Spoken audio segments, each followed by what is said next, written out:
मौसा जी, हमें तैयार होना चाहिए, हमें कोर्ट के लिए निकलना है। अरे हाँ अंकल जी, आज तो केस की सुनवाई भी है।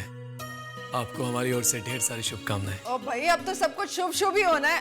हेलो, आप लोग अभी तक खड़े हो? लिख के दूं क्या? बैठ जाओ ना। बैठते हैं, आ जाओ सुधा, आ जाओ जी। हेलो, शुक्रिया।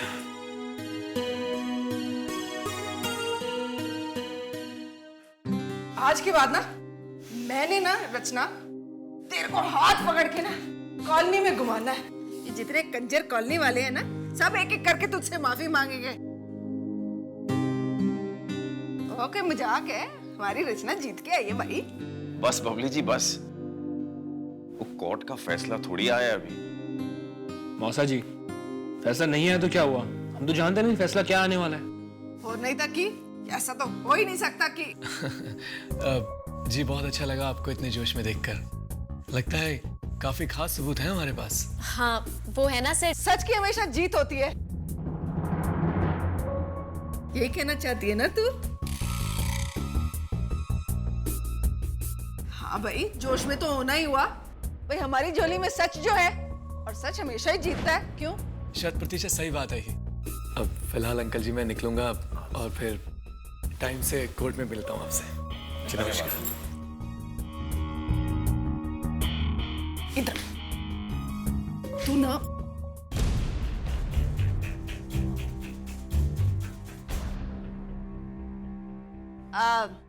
तू भी जाके तैयार हो जा, कोर्ट जाना है ना? तू फिर से वही गलती कर रही थी। आंटी, आपको कितने और सबूत चाहिए?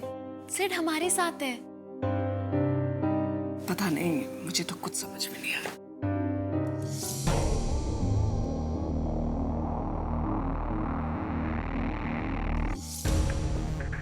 हाँ हाँ, हम रचना में नजर रख रहे हैं।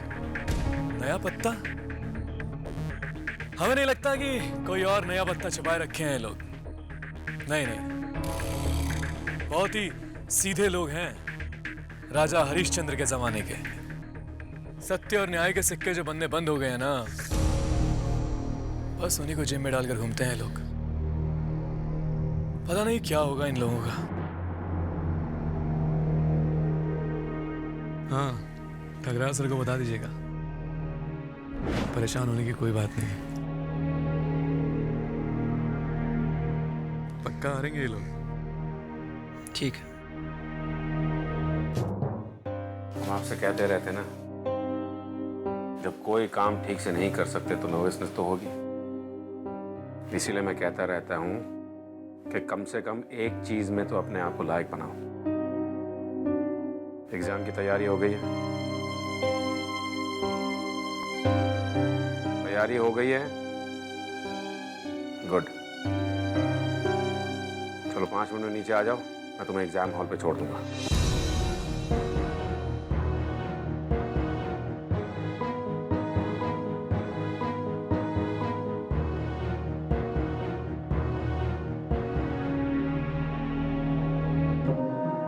क्या हुआ बीवी जी, सब ठीक है? आप बुझी हुई सी लग रही हैं। सुनिए, जरा बाहर जाइए 2 मिनट। ठीक है, अब बताइए खुल के। गुस्सा हो जाएंगे आप? कमाल करती हैं आप भी।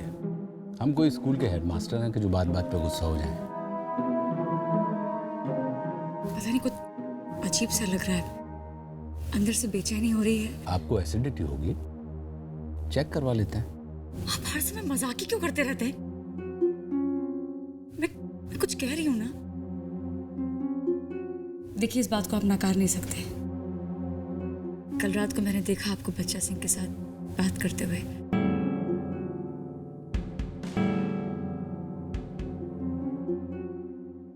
कुछ तो बदल गया है ना?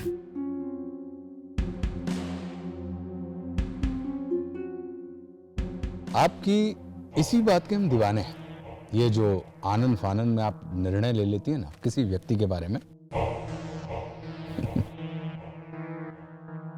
यार, बच्चा सिंह से हम ऐसे बात कर रहे थे उसके कुछ भी कारण हो सकता है। जरूरी तो नहीं कि हर कारण काला कारण हो। आज कुछ बहुत डरावना हुआ मेरे साथ। मैं मंदिर में पूजा करने गई थी। पूजा खत्म करके जब आँख खुली तो ये देखा कि प्रसाद के अंदर मकड़ी पड़ी हुई थी।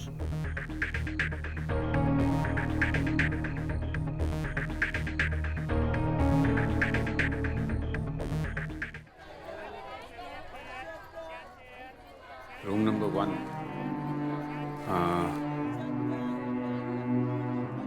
यही है। Thank you. आप सब लोग ध्यान से सुन लीजिए। एग्जामिनेशन हॉल में किसी का भी सेलफोन लाना अलाउ नहीं है। अगर किसी के पास सेलफोन हुआ तो उसे एग्जाम से बाहर निकाल दिया जाएगा। अनु, लाओ। अरे अपना सेलफोन दे दो। सुना नहीं टीचर ने क्या कहा? इधर लाओ।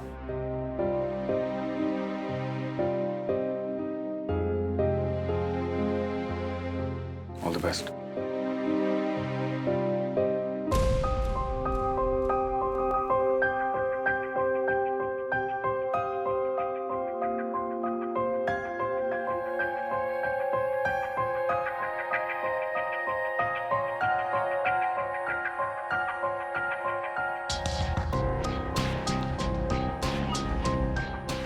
अमरनंदा, वो तू अमरनंदा ही है ना? बचाना मुझे। मैं आशीष। अरे आशीष, अरे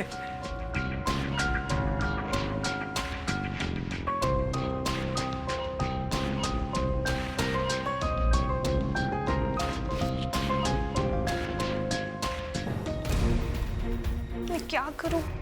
मुझे कैसे भी करके 11 बजे तक पहुंचना ही होगा कोर्ट।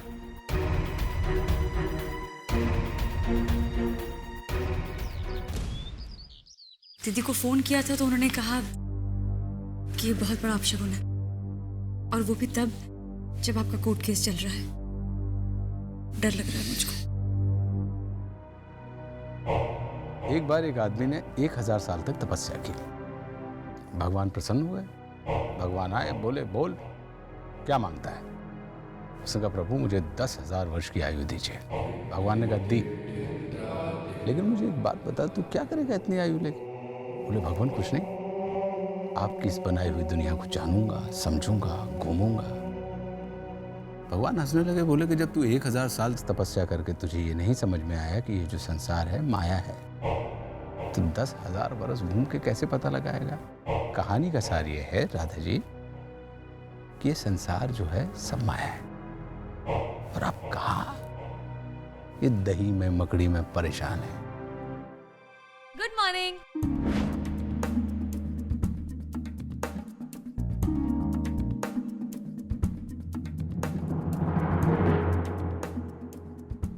चलिए ठीक है, हम आज ही शाम को पंडित जी को बुलाएंगे और ये शगुन अपशगुन इस सब के बारे में आपको समझवा देंगे।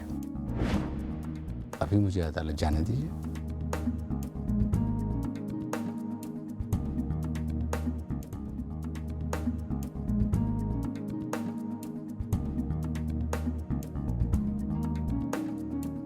बाय बेटा।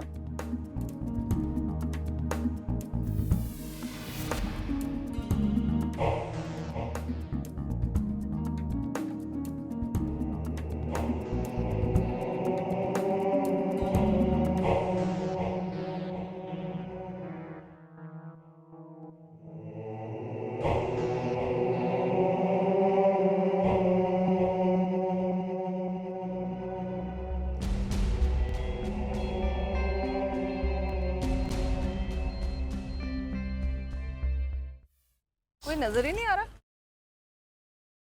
हम लोग बहुत जल्दी आ चुके हैं। हाँ। यहाँ पास में एक बहुत अच्छी चाय की दुकान है। एक्चुअली मैं यहीं से गुजर रहा था, मुझे आप लोग दिख गए तो मैंने सोचा आप लोगों को आके हेलो बोल दूं। तुम हमेशा आसपास से कैसे गुजर रहे होते हो? Smart question. पकड़ लिया ना तुमने मुझे, इसीलिए तो तुम मुझे इतनी पसंद हो।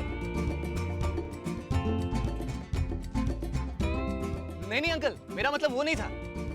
मेरा मतलब ये था कि रचना के पास बहुत दिमाग है, इसीलिए मैं आप लोगों का यहाँ पर सपोर्ट करने आया हूँ। ठीक किया ना मैंने? बहुत अच्छा किया। सिड,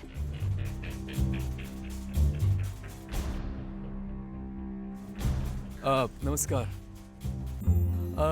हमारे सभी दोस्त लोग आ रहे हैं। डरने वाली कोई बात नहीं अंकल जी, काफी लोग हैं हमारे साथ। अगर आप चाहें तो हम चलकर बैठ सकते हैं, काफी तेज धूप हो रही है। हाँ चल। यही तो मैं भी कब से कह रहा हूँ, लेकिन कोई मेरी बात सुने तब ना।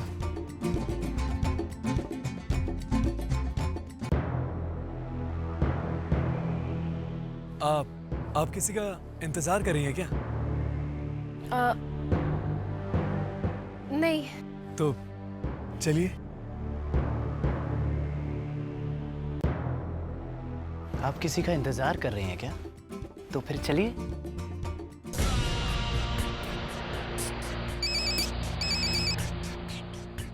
हेलो। Hello Thakral uncle. एक मिनट बेटा।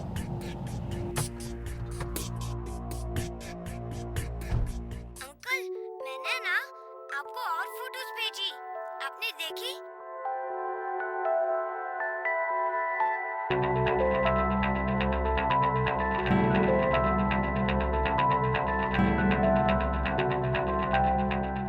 गुड बच्चों वाला काम किया है मैंने। और लास्ट वाली फोटो देखी आपने? मैंने देखा, एकदम नजदीक से देखा इस बार। बच्चों को एडल्ट फिल्में देखनी नहीं चाहिए बेटा। कोई बात नहीं, तुम एक ऐसे बच्चे हो जो समय से पहले बड़े हो गए हो। लेकिन अंकल को बताओ, कौन सी चॉकलेट खाओगे और बात खत्म करो। आप मुझे अदालत में भी देखेंगे। अच्छा, वहां मिलोगे हमसे और बताओगे कि कौन हो तुम? आप सोचो। हम क्यों सोचें? तुम ही सोचो। बहुत अच्छा सोच रहे हो आजकल। लिफाफा तो देखिए ठीक से, आपको उसमें कुछ और भी मिलेगा फंसा हुआ।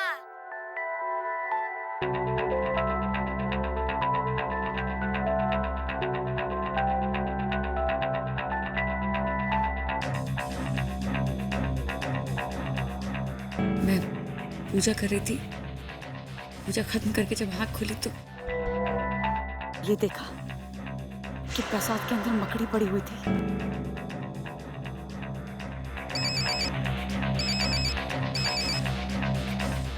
अच्छा, ये हो तुम? यही हूँ मैं। शक्ल अच्छी है ना?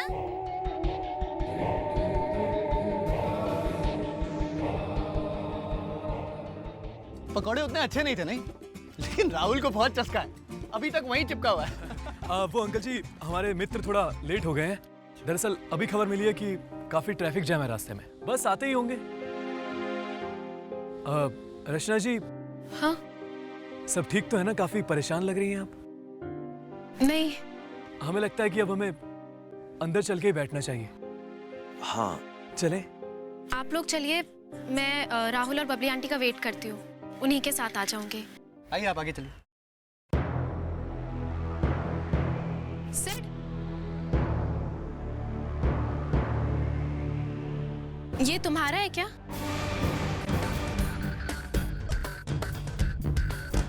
अरे मंकी कैप यार, इस कंट्री में मंकी कैप्स की क्या जरूरत है? यहाँ तो पहले से ही इतने सारे मंकी। दरअसल ये हमारे मित्र का है, वो गलती से हमारे पास आ गया है। चलिए।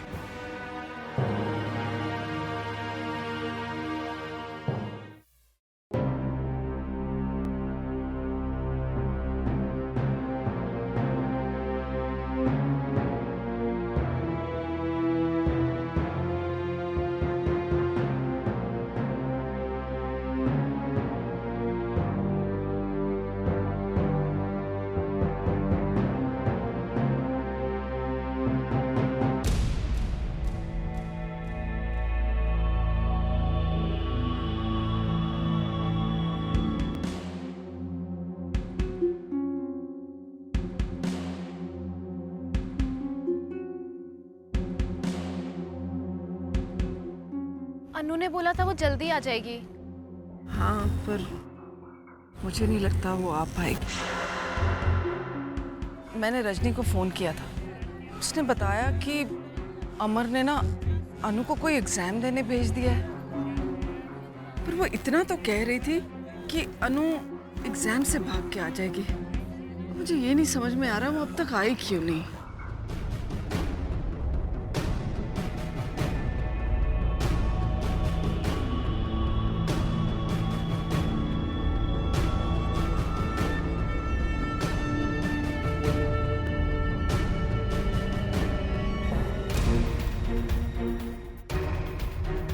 अरे ये क्या?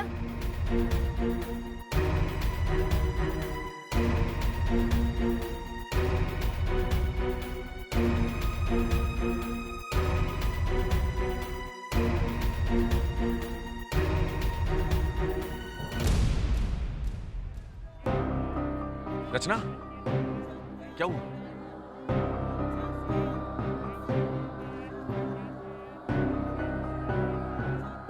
रचना बेटा, मैं अंदर चलना चाहिए। नहीं रुको ना, आपको आएगी अभी।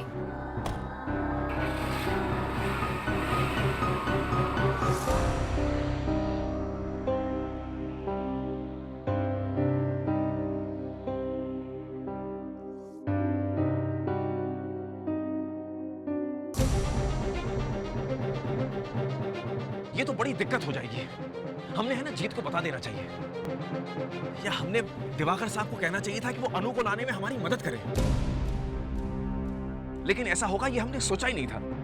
पापा मत सोचो, अनु आएगी।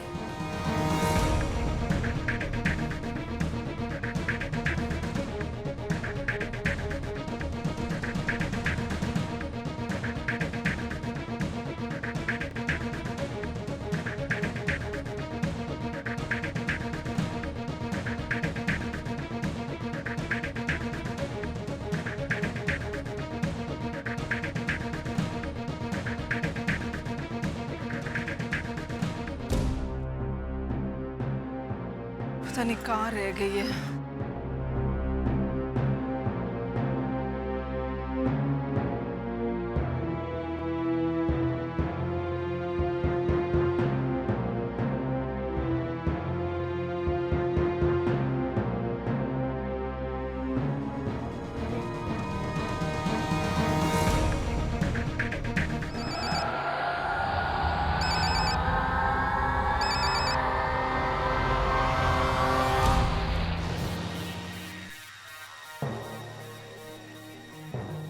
वो तो फोन उठा ही नहीं रही है।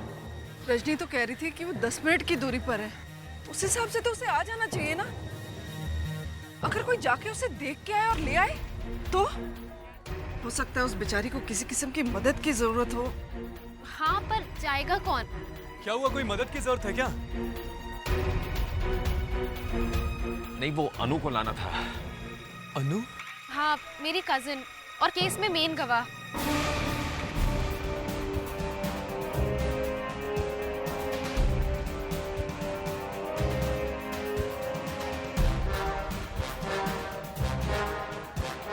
ये तो बहुत बड़ी खबर है।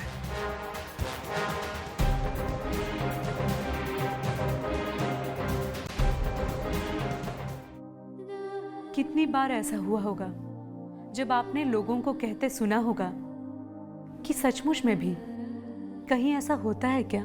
ऐसी चीजें तो बस फिल्मों में होती हैं, लेकिन सच हमेशा कहानियों से ज्यादा चौंका देने वाला होता है। जैसे कि ये पल, अगर आपने कभी भी सवाल किया है कि भाग्य होता है या नहीं, तो इस एक पल में आपके सारे जवाब छुपे हैं। और अगर आपने कभी इच्छा शक्ति पर भी सवाल किया है, तो इस पल में आपको उसका जवाब भी मिल जाएगा। क्योंकि मुझे पूरा भरोसा है कि अब कितनी ही बड़ी अड़चन आए, अनु को अपना वादा पूरा करने से कोई रोक नहीं सकता। और मुझे पता है कि रचना भी यही मानती है।